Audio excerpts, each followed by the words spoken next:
तहरीक इंसाफ ने, ये नून लीग के लिए बड़ी खौफनाक चीज़ है कि इतनी ताकत लगा के भी, और इससे पहले ताकतवर हल्के भी इमरान खान साहब मिस्टर एक्स और मिस्टर वाई का जिक्र करते रहे हैं। ये सब कुछ होता रहा है यहाँ पे, ये सब कुछ होता रहा है और सब जानते हैं कि ये होता रहा है। लेकिन जब अवाम ने हार नहीं मानी, जब मीडिया के अंदर कुछ लोग खड़े हो गए, जब लोगों ने आवाज़ दी, जब लोगों ने टक्कर दी और लोगों ने ये कहा कि नहीं, पाकिस्तान में जमहूरियत है, हमें हक दिया जाए, हम फैसला करेंगे कि पाकिस्तान में किसकी हुकूमत होगी, तो फिर अल्टीमेटली पाकिस्तान के इदारे, पाकिस्तान के इंस्टीट्यूशंस पाकिस्तान की आवाम का सामना नहीं कर सकते। याद रखिए, कोई भी इदारा हो, कितना भी ताकतवर हो,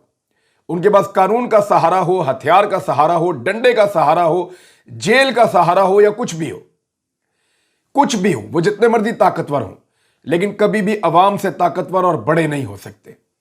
एक इदारे की ज्यादा से ज्यादा